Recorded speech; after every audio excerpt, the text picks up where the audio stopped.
Hello and welcome to Coffee Break. It's Steve Barrett here, Editorial Director of PR Week. Delighted to welcome you to another edition and really pleased to be talking today to Linda Thomas-Brooks, who's the CEO of the PRSA. And a long-awaited appointment, Linda, I think it's fair to say, and you've been in the role 4 weeks, so welcome and tell us a little bit about yourself.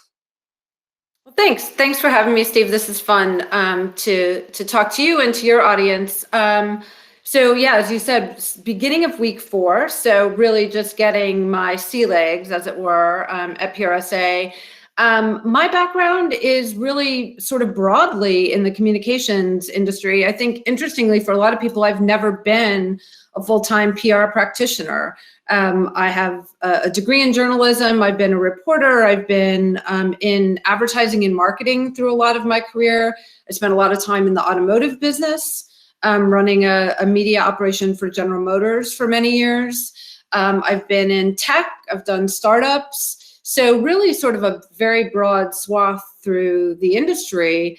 And just as I saw the, sort of the ecosystem growing and changing, really saw the need for strategic communicators and people who have the background in really a broad approach to the business. And that's sort of what led me to the conversations with PRSA. Yeah, a lot of transferable skills there across media, tech, agency world, and branding. So bringing some great practical experience there. What's on your agenda for the first 90 days in the role? You've come in, we haven't had a CEO of the PRSA, a full-time CEO, for 18 months. So how are you going to approach it? Are you going to be a front person in terms of the public face, or are you going to leave that role to the chair of the PRSA? Yeah, so in terms of approach, I mean, for me right now, the first part of this has really been about learning and really being sort of on a listening tour. I mean, PRSA is a complex organization. Not only do we have the staff, but 110 chapters, 10 districts, professional sections, the student organization. So there's a lot of people that I'm just getting to meet and talk to, and doing a lot of logic checks with them. What do I think their issues are? What are they telling me their issues are, their concerns, their wishes and hopes for the organization? So right now it's sort of the proverbial fire hose of information coming at me that I'm trying to make sense of. I think in terms of presence, definitely being out there a little bit more, which is not about just being the face, but again, listening to people. You can't listen if you're not out there with them and hearing them. And, right now it's both sort of wonderful and horrible that being together is only in this virtual format, because I'm not getting to actually meet and shake hands and talk to people. But on the other hand, it's easier. I don't have to get on a plane. So to be listening to people, it's a lot of video, it's a lot of Zoom, it's a lot of conference calls to get out sort of in the world with our members. So I think being out there is a big part of it. And in terms of being the face, that'll be a collaboration with our chairs, who also spend a lot of time and a lot of their effort organizationally. So I think Michelle Olson, who's the current chair, we've established quite an open and collaborative dialogue. So I think you'll see sort of both of us out there. Yeah, sounds good, and it's good. It's going to be good to have a CEO out there. I think it's an important time for the industry, and it's an important time for the PRSA. And I mean, I've been on record as saying that the vacuum was unfortunate. I'm sure nobody intended it to take that long to recruit, and obviously that was before you arrived anyway. So there wasn't much you could do about that. But it's good to see a CEO in place and someone who's going to take the organization forward. Do you see yourself as such a divisive time? There's so many issues around trust and truth and the role of communications and the role of the media within that and how PR professionals interact with it. Do you see the PRSA taking a view publicly on issues like that and making statements, or do you see yourselves more as concentrating on your members and making sure all the different regional parts of the organization, which are very strong in some fantastic chapters that I've visited around the country, that they're cooking on gas?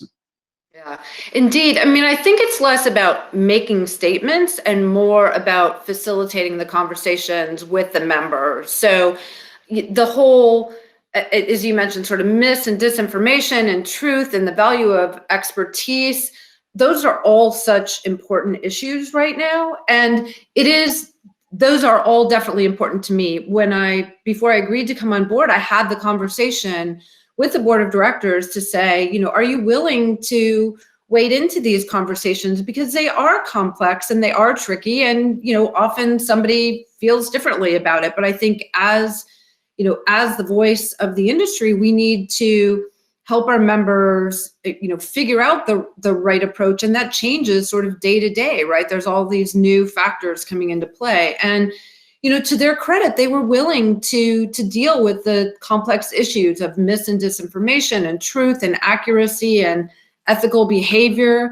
And so that's what made it exciting for me. That's why I was willing to come here, because those are things that I, sort of wake up thinking about. Like I don't want to live in a world where there's not truthful information. I don't want my kids to grow up in that world. And so tackling those complex subjects is definitely a big part of it. So I think it's less about, do we make a public statement about this thing or the other, but how do we help our members? And we have an initiative that was underway already before I came on board that I've been able to jump in and help fine tune, that we'll be launching in the next month or two.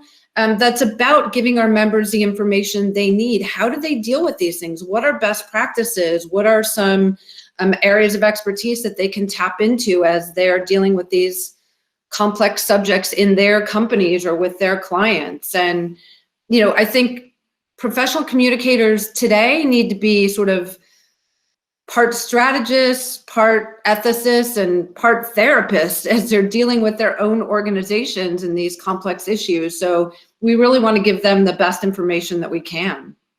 Yeah, definitely. We've seen a big rise in employee engagement, for example, in the PR profession, with that taking a bigger focus, especially in the last 12 months of COVID and the racial reckoning in the United States, and the sort of divisive nature of the election and the aftermath of that. So yeah, business and PR and communications has a big role to play in that.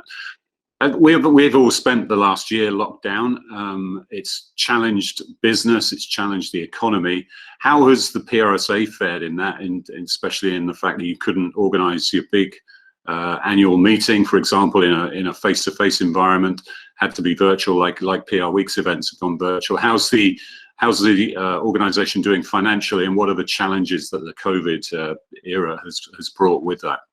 Yeah, I mean, definitely challenges, as you mentioned, events, because, people really miss being together. And so, figuring out how we can get people the expertise and the speakers, the access to research is one thing. And I think, the good news is everybody has figured out how to pivot to some sort of virtual environment. The bad news is you miss that one-on-one, when you make that pivot. So I think I think the organization did a good job, as I understand it. I wasn't at ICON last year with that change. And I think we're looking at, going forward, what will that look like? The good news about those sort of environments is that more people can participate. You don't have to have a big travel budget. You don't have to be, out of your office or away from your home and your family for some length of time. So I think we'll see some sort of hybrid model probably for quite a while going forward. I think, it has definitely been a financial challenge for PRSA and really for everybody.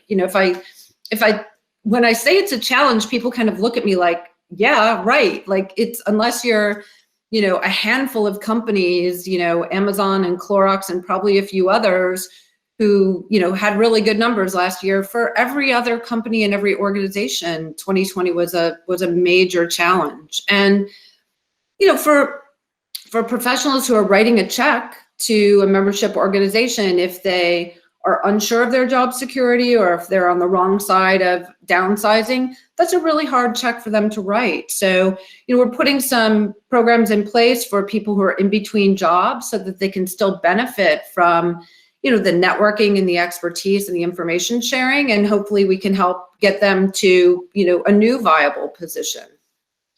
How much are you going to have to pivot, in terms of the decline in revenues, in terms of 2021 and moving forward?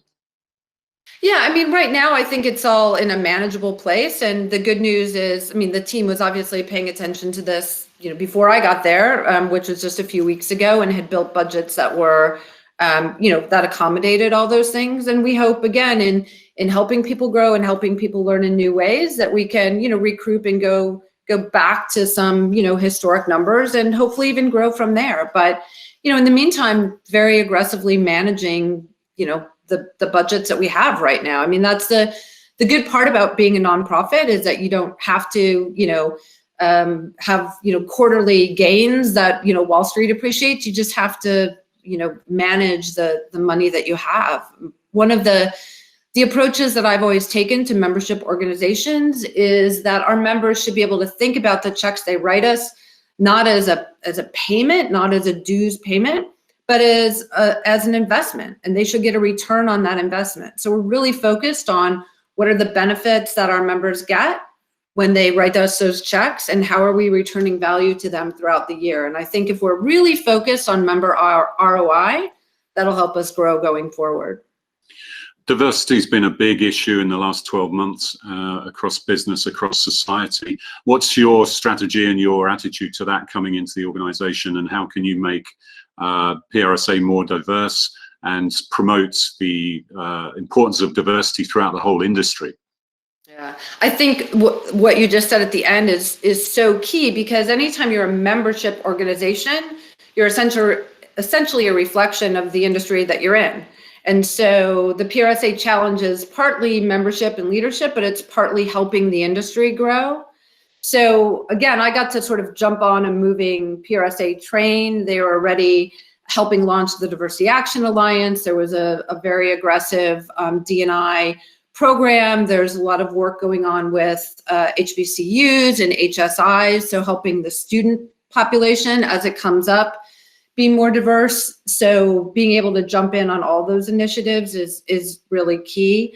One of the things I'm focused on right now is our volunteer leadership, which is, board and committee and volunteers, and making sure that we're doing significant outreach so that we can make sure that we have a diverse group of people who are helping lead us into the future. So it's a really multi-tentacled approach that we're taking to try to drive diversity into all aspects of what we're doing. And I think that's important. You can't just task, one committee or one group and say, you're the diversity group, just do your thing, and everybody else will keep doing their business. It has to be driven through every aspect of what the organization is doing. Absolutely, yeah, I agree with that. Just to finish up then, tell us what's the sell for being part of the PRSA? You've had a bit of a decline in membership in recent years. As you said, writing those checks in the COVID era and the recession is harder and harder. But if you were talking to members, if you were talking to diverse individuals in the industry, what would your sell be for them to come and join the PRSA and be part of the organization? I mean, when I started talking to the folks at PRSA and looking at what they were offering, I was frankly kind of flabbergasted at the amount of programming, webinars, research symposium, white papers, meetings. There's just such an enormous wealth of resources that is, while there's a lot there, it's also highly curated. So for our members to be able to activate those resources and use them for their own professional growth. I mean, the industry is changing and shifting so much, and people need information about how to best interact with, a growing media ecosystem and a changing journalistic system. And we're providing just an enormous wealth of resources. So when I look at that dues investment they make and the number of programs and information sessions that are available to them, I think it's a really good value, and we just have to continue to share that and continue to drive that value, even higher. Yeah. Okay. Well, we look forward to seeing how you go. It's good to see PRSA with the CEO at last, and congratulations on the new role. And look forward to checking back with you in the next 9 to 12 months to see how it's going, and genuinely wish you good luck with the role. Thanks, Linda, for joining us.